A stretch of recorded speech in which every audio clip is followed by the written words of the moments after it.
Salut les amis, j'espère que vous allez bien. On se retrouve pour le débrief du soir Barça-Real Madrid. Les sanctions sont tombées pour Rudiger, Vasquez et Bellingham. La fin de la rencontre entre le FC Barcelone et le Real Madrid a été particulièrement tendue, avec 3 expulsions côté madridien, et les instances espagnoles ont désormais tranché concernant leur suspension. Une ambiance particulièrement électrique samedi soir à la fin de la rencontre entre le FC Barcelone et le Real Madrid, où le club catalan a remporté la Coupe du Roi 3-2. Les joueurs madridiens sont montés dans les tours en cause l'arbitrage qui a fait découper les joueurs merengues. Et cela a donné lié à 3 expulsions. Anthony Rudiger, le plus viril, mais aussi Lucas Vasquez et Jude Bellingham ont été expulsés. Jude Bellingham, un rouge retiré. Et ce mardi, les autorités de la Fédération espagnole ont rendu leur verdict selon la COP. Rudiger a été le plus lourdement sanctionné, avec 6 matchs sans grand effet, puisque le défenseur allemand est blessé pour de longues semaines. Lucas Vasquez prend 2 matchs de suspension et Jude Bellingham, quant à lui, s'en sort bien avec un rouge retiré.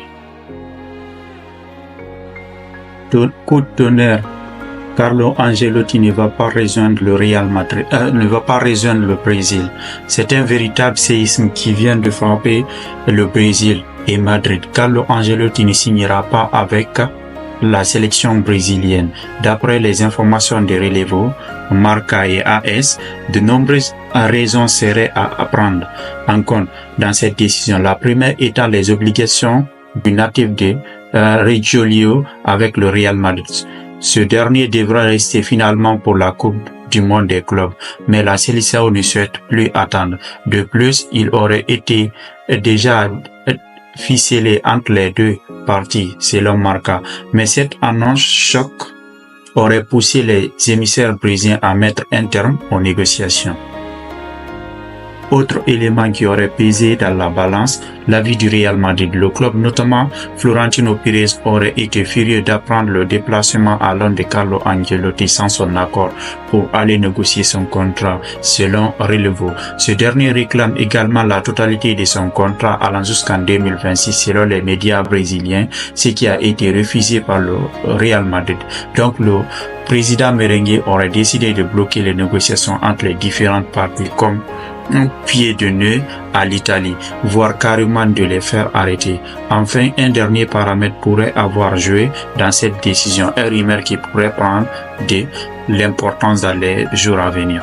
Pour finir, PSG, Lucien Enrique donne des nouvelles d'Ousmane Dembélé. Lucien Enrique s'est exprimé sur la sortie d'Ousmane Dembélé à Arsenal, une sortie réussie, mais à quel prix? Ce mardi soir, le Paris Saint-Germain se déplace effectivement sur la pelouse de l'Emirates Stadium dans le cadre des demi-finales allées de la Ligue des Champions. Une rencontre qui a vu le club de la capitale faire chuter Arsenal grâce à un but d'Ousmane Dembélé en début de match. À la 70e minute de jeu, l'international français a toutefois été contraint de céder sa place sur blessure. Touché au ischio-jambier, le virevoltant est ailier et plus qu'incertain en vue du match retour prévu mercredi prochain au Parc des Princes. Il sera là, je ne sais pas. On est une vraie équipe. Si Ousmane Dembélé peut jouer, c'est bien. S'il joue pas, on va voir une équipe. A répondu Lucien Enrique au sujet de son numéro 10 au micro de Canal+. Puis l'ancien sélectionneur de l'Espagne a de poursuivre sur la très bonne performance de ses troupes. On a montré la mentalité de chaque jour. C'est un vrai plaisir de l'avoir au PSG. C'était un match avec beaucoup d'émotions. C'est difficile de jouer avant cette ambiance incroyable. Le but en début de match était important pour notre confiance. On doit penser à contrôler nos matchs. On doit jouer à la maison avec les supporters. On sera prêt, a-t-il conclu. Et pour finir, merci de m'avoir suivi et on se retrouve à demain pour une nouvelle vidéo sur les infos de l'Inter Milan et Barcelone. Merci de m'avoir suivi. Bonne nuit à vous.